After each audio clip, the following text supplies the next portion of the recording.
Hi there. It's been a while since I did a reading, so I'm going to just start back in with my readings now that I'm home from visiting family in Ashland, Oregon, making new friends there, some of who maybe will check out this channel. I'm just going to do a reading for whoever comes here, and we'll see what happens, and we'll let the cards tell us, because I was up very late. I'm a bit of a sleepyhead, and I always think that's actually a good state in which to channel or whatever. It's kind of, my brain is passive, and I just let whatever message come through. Let's see what happens here. So I'm going to start with an oracle card. We'll just split the deck here. I've been shuffling it. And I'm just kind of looking for a sense of direction here in the middle of December. And we get, and this is true for me, we get mountain, we get clarity. I'm up on the sacred mountain here in Flagstaff, Arizona. We had a snowy peak. I drove by Mount Shasta, Lassen on my way here. Just a gorgeous drive. And this reminds me of all of those desert landscapes that I drove through, even though it's a snowy landscape. Just that sharp light, that clarity coming off those sharp peaks. Yeah. I thought a lot on my drive about that land, about how it makes me feel that I'm on a planet, and then it has this epically long history that I'm only been here a short time of this expansive history. On the bottom, we get wet water, creation. It's a very different image for our underlying energy. This elder summoning birds, water, creation. All of creation. Okay. Let's see if we can find out a little bit more about what the Elemental Oracle is trying to tell us here through this clarity of the mountain. Number 16, if that number means anything to you. Number 16, mountain, clarity. There is an advantage to looking at things from a higher perspective. You are too close to something to see it properly and clearly. Take the high road. Look at the big picture. Are you making too big a deal of something? Words of power. Glagr, ancient Norse for mountain. So the element that we have here with us today in this reading is earth, as well as water. And further, this tells us that mountains remind us that we can look at the minutiae of the world more purely and from a higher vantage point. In mountains, our troubles seem tiny and insignificant. Taking time away from too many opinions or pressures and trying to gain some simplicity and clarity should be done on a regular basis. Excellent advice. All right, let's do a 7-card draw here, or spread. Not playing poker, are we? Although interesting, the kind of gambling story that we can.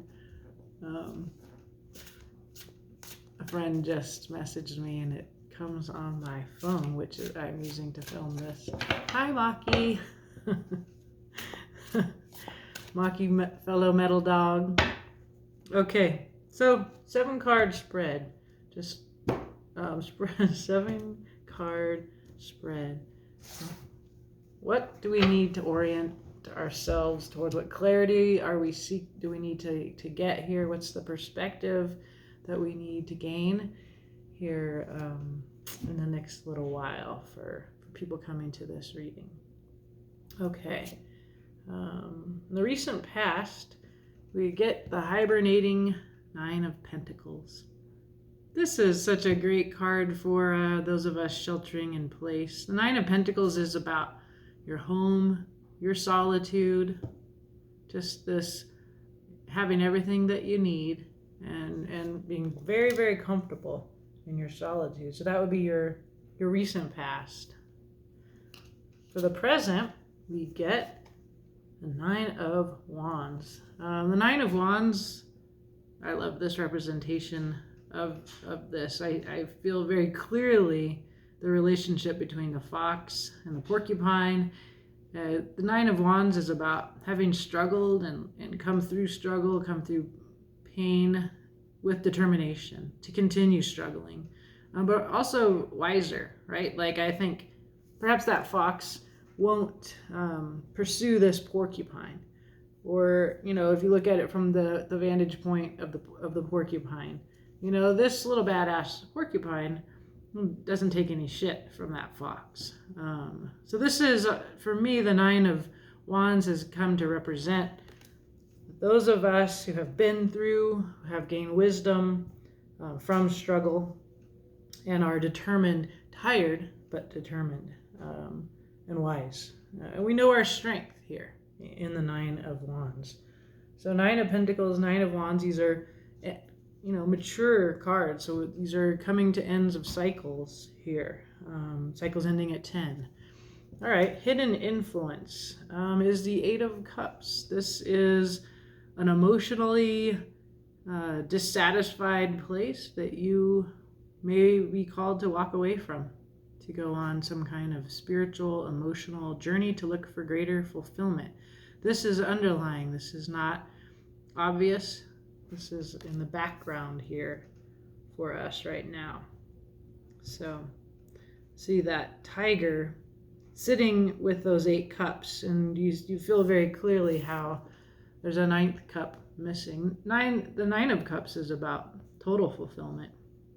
So this one points us to that, what is missing.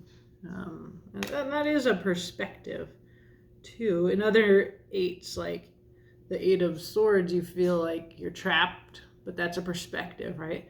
So the 8 of Cups seems to me to have a slightly different flavor, which is it's time to realize that what you're in is not enough, and it's time to move towards that star that is lighting up the sky. And this makes me think of this great conjunction that we're coming to with Jupiter and Saturn coming so close in the night sky on December 21st that it's going to look like that big Star of Bethlehem, that Christmas star, whether you're Christian or not.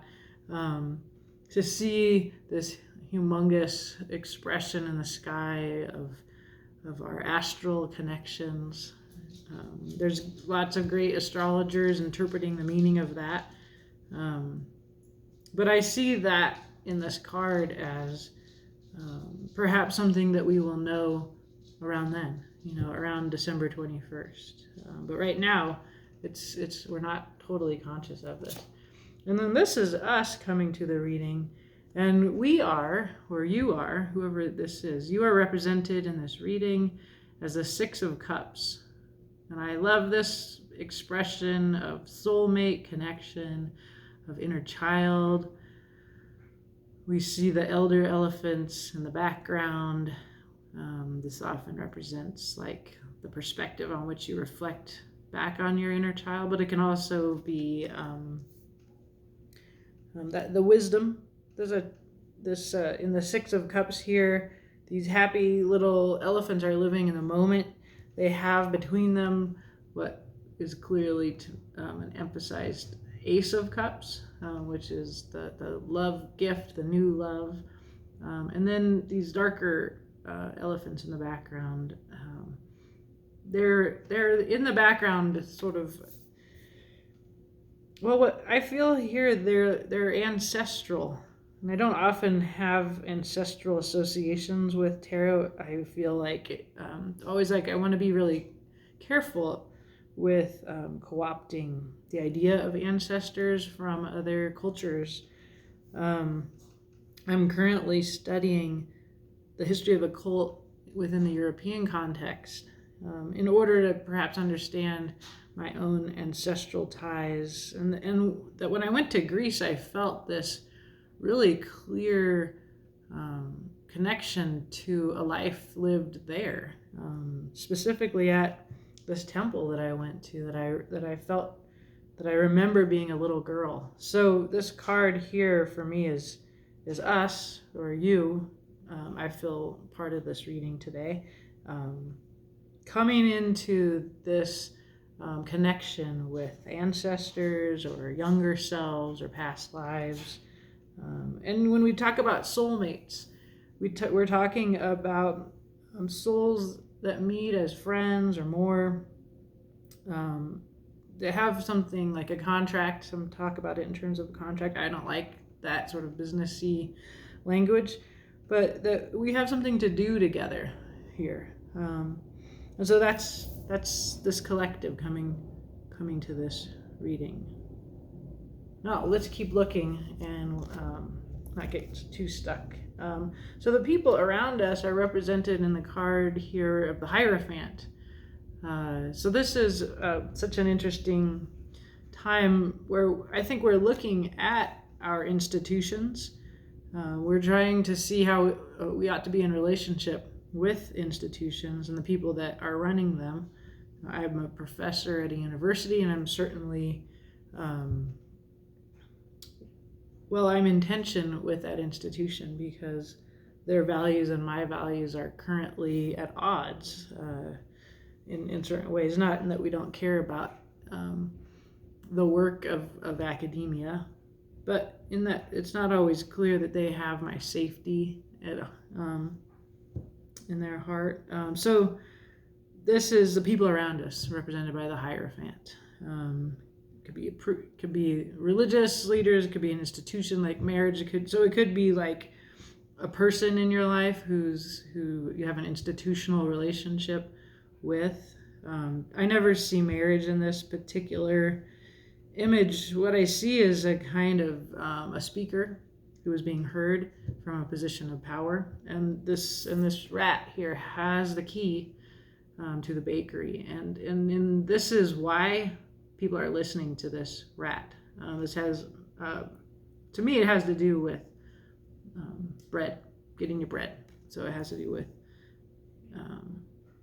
that institutional relationship that is a part of work.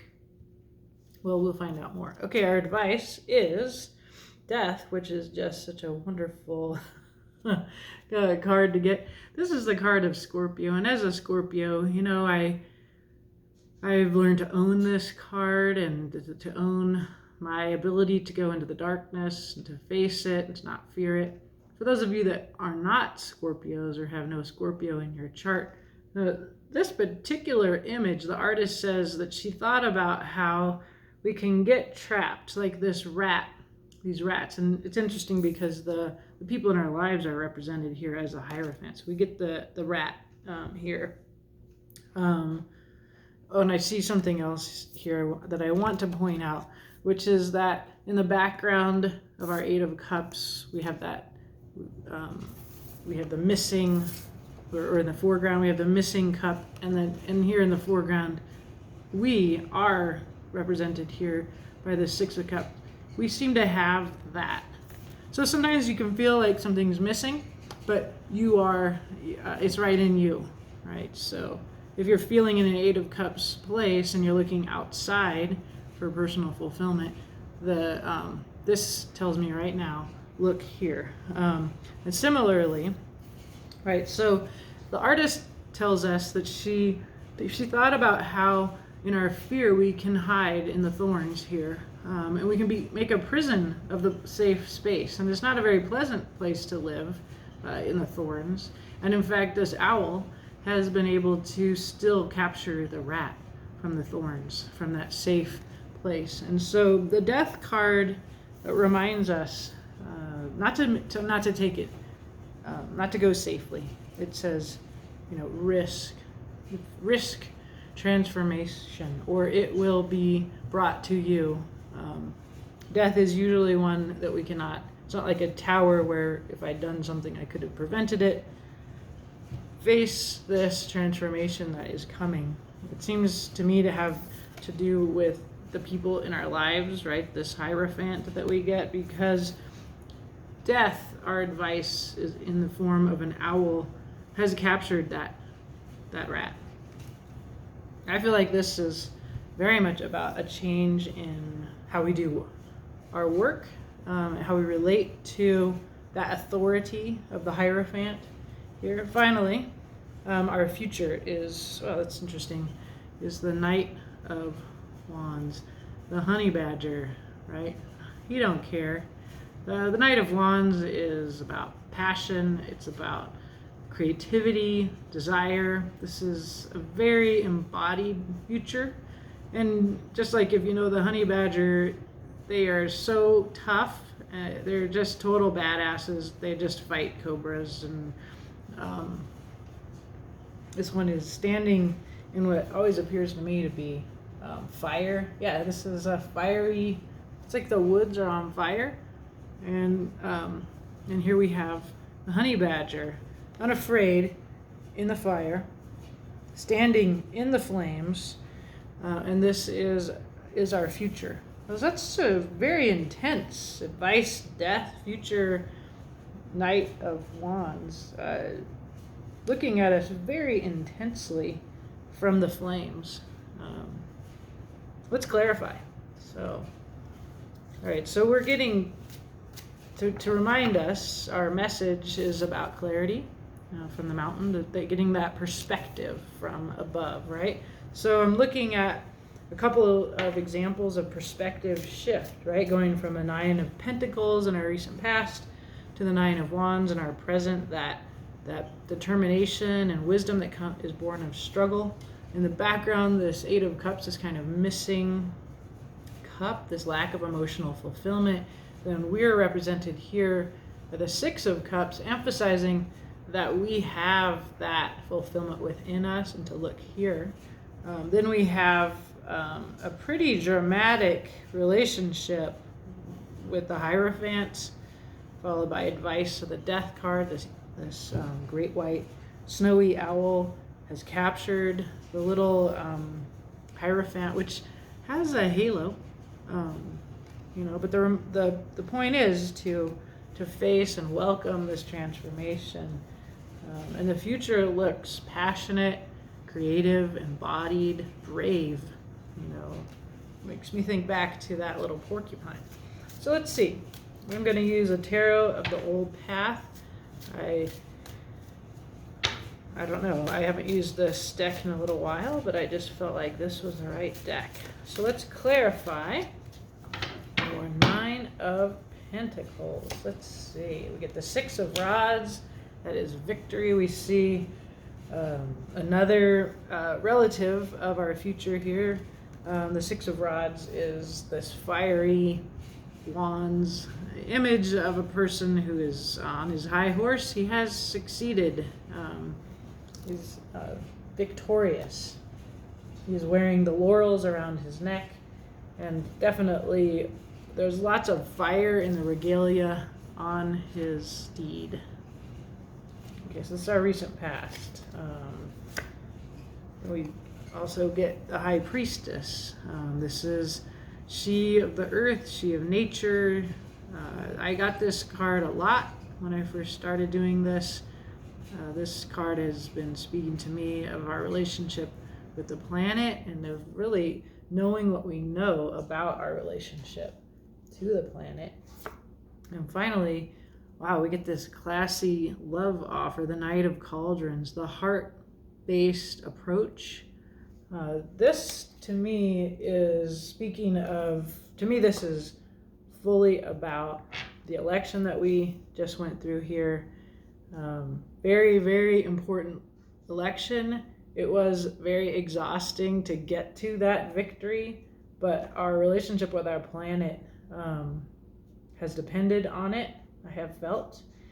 And then it was very clear to me, I knew what was going to happen. I got the Knight of Cups in my election night reading. So this reminds me of how in some way we have seen love prevail. And then we were just very tired. We needed a nap, right? Took a little vacation.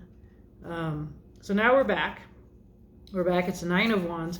We're tired still. We're determined. We're wiser for it, for our struggle. Right? We get our little porcupine and our fox, that predator-prey relationship. But you porcupine, or we porcupine, pretty tough. You're protected by your wands, which are represented here by the porcupine quills. I'm having trouble thinking of that word. Okay, to clarify this, Six of Cauldrons. This is the same card that we get representing us here. That's in the present. Here we are in the present. Wow, okay, so we get the Tower. This is happening right now. So we may be tired from getting through whatever big historic events.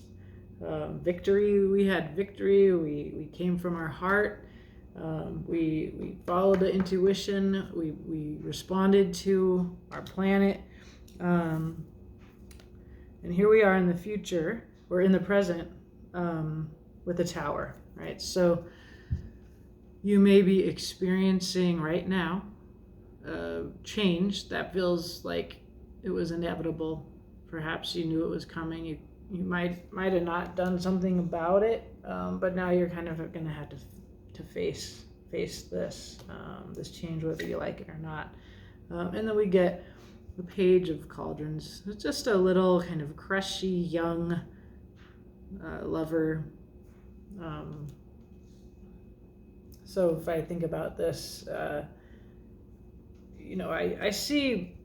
always think the Six of Cauldrons here in this deck, it looks like, sometimes I see in the relationships and tarot cards a kind of codependence and attention here, right? So he's trying to get her attention. She seems to be pushing him away. So sometimes the Six of Cauldrons is about nostalgia.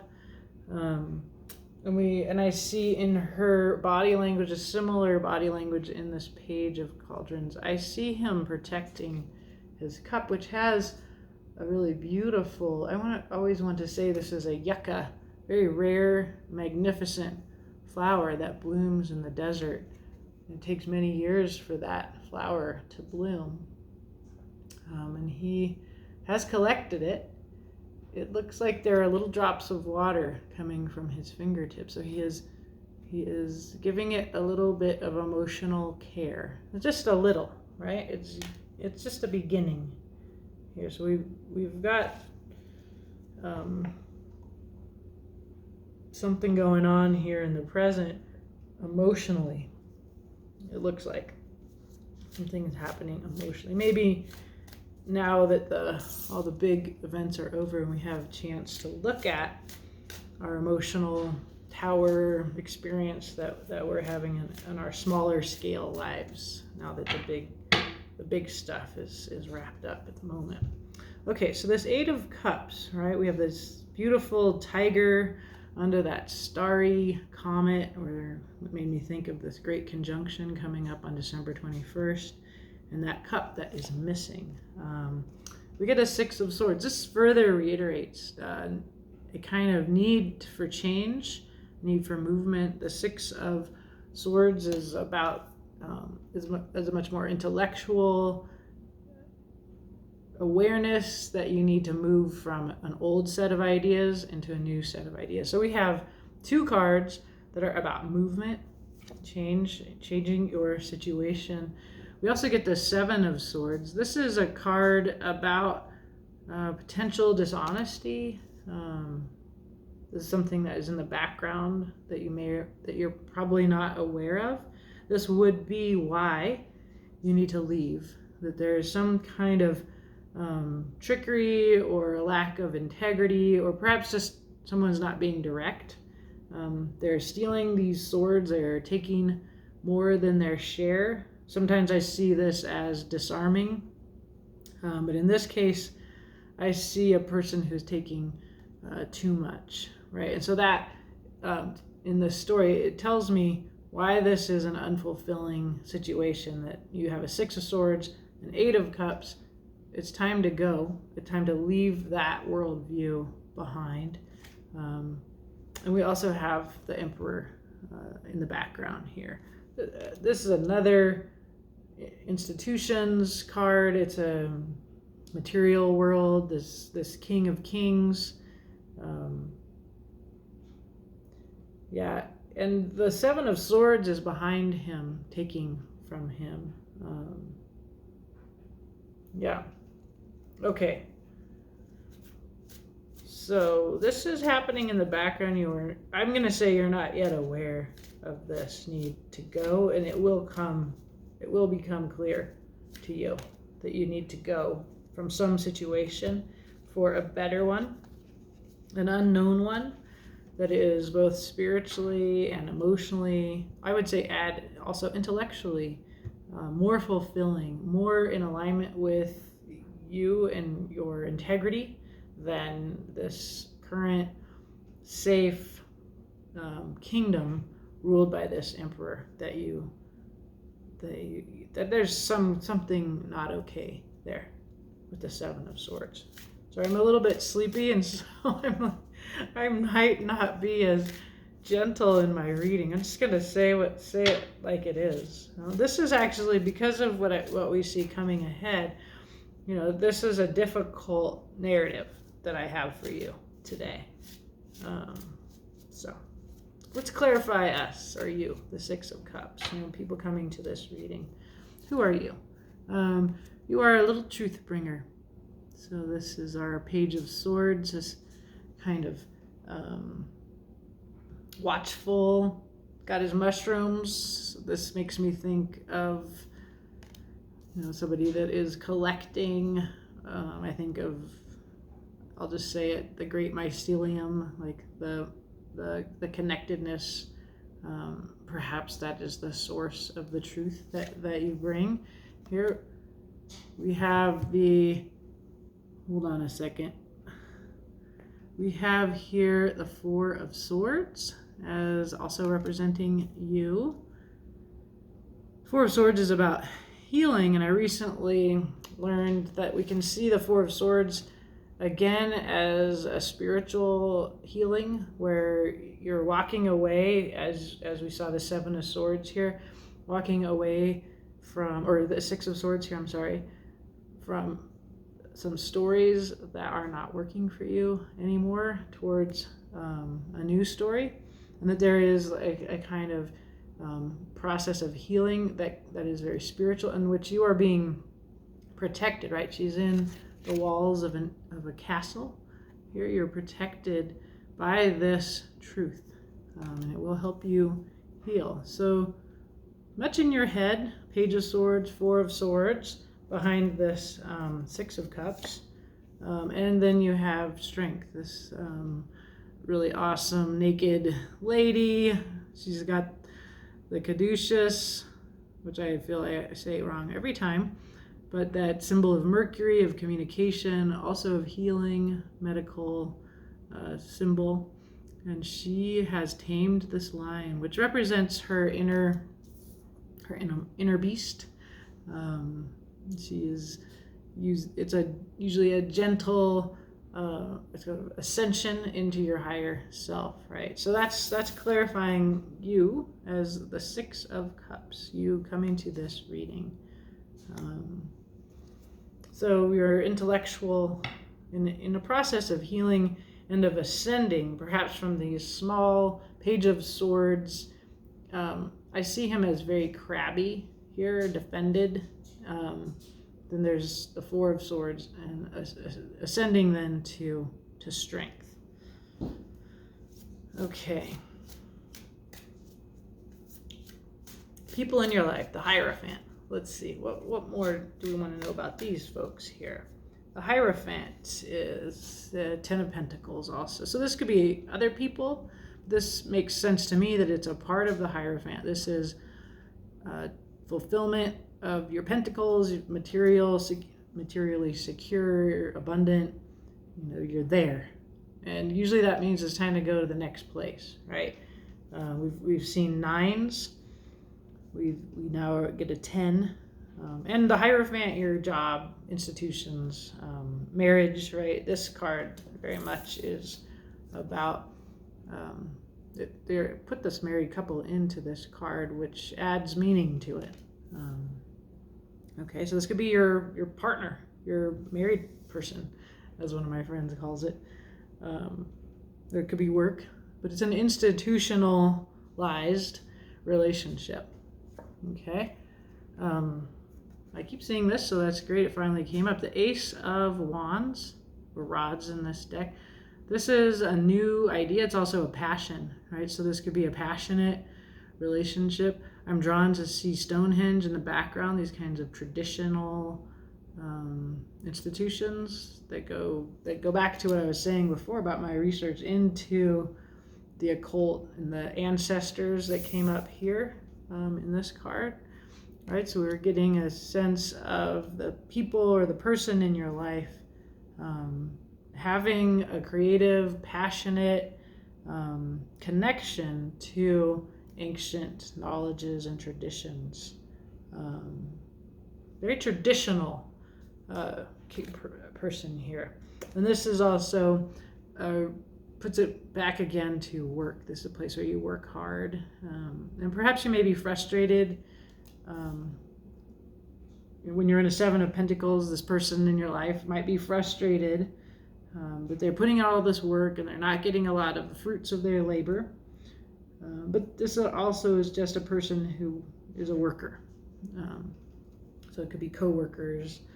And again, it could be your partner who is... all right. Your advice is death. So let's find out more about this advice, which says you're going to be freed from the prison that is your security. So let's find out more about this advice. Okay, there's a Three of Swords. This is hard. This is betrayal, heartache. She has lost her loved one who has been killed on the battlefield.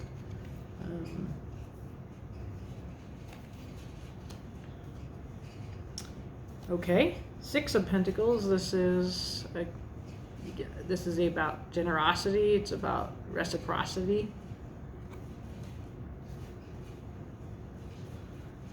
And we get the Eight of Pentacles. This is learning a new skill. This is a hard worker, an artist, master craftsperson.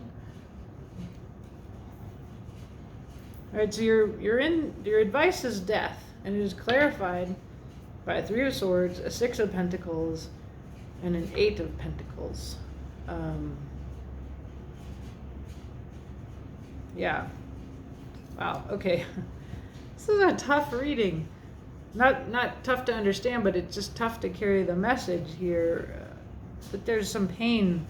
That you should expect pain, and when we get into a Three of Swords, we have to see this betrayal.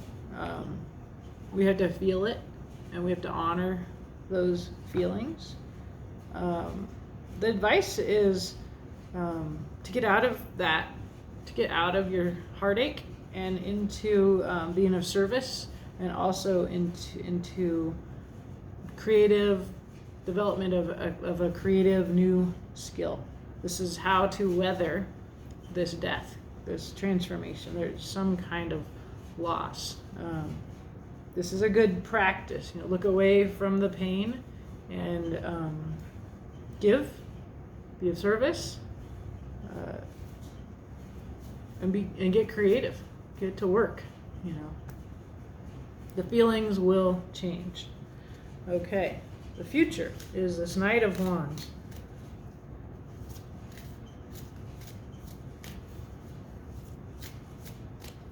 Okay, we get the Two of Rods. This is the future. This silly guy with his fantastic shoes on stilts. This is some, looking from a higher level. It gives you a new perspective, giving you a little help. It's often a card about manifestation, envisioning a new world. What else do we get for our future? Queen of Cauldrons. Emotional maturity, openness. Right? She's emotionally intelligent, and as the queen, receptive, but she's also open. So that's a good future. And thirdly, we get an Ace of Pentacles.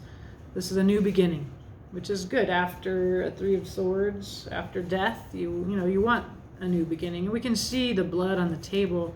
There has been a sacrifice made here, but there is a path leading to a new life there from this table, which it's a very, I think, striking card of, about the Ace of Pentacles, which is often just kind of like an exciting new material beginning, a new house, a new job.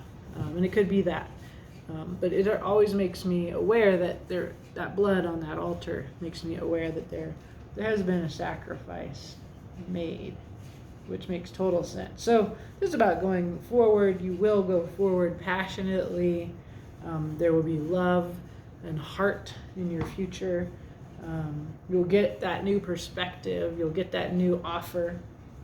You're going to get on your new way. Yeah, so this little guy on his stilts, right? That new perspective. It makes me think back to our original card here, which was clarity on the mountain. So looking at things in a new, someone is calling, so I'm poking the video there. Okay. Yeah, so we have something is hard. We got through the election, and now we're in this emotional tower, exhaustion. There's a need to change, and it has to do with some kind of institutionalized relationship. There's healing, there's ascension to the Strength card. And so when we get those of us showing up here for this reading as the Six of Cups, perhaps in some nostalgia, but also in this sense of a deep connection across time, across ages, that soul connection, right? We see in the future, right? We see the Queen of Cauldrons, we see the Knight of Wands, we see a passionate future, and a new start here with a new queen is what I think. That is somebody else coming into your life. Doesn't have to be a she, but it will be a person who is of the heart, who is open with her heart or his heart or their heart. And there's a new beginning here that comes from new perspective. So whatever this death, this heartache, this tower that you're being helped through with this reading, my heart with you. I can relate. I have my own loss that I've been processing, and and it helps me to have a story of how to go through this loss, whatever it may be. It could be minor and it could be major.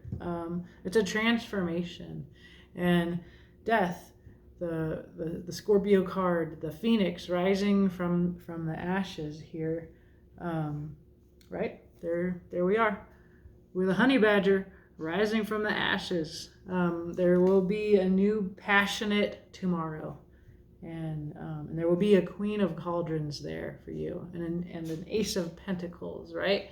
That we find ourselves right now in this Nine of Wands. We have struggled, we have suffered, we have learned, and we will go forward into this new passionate Knight of Wands day.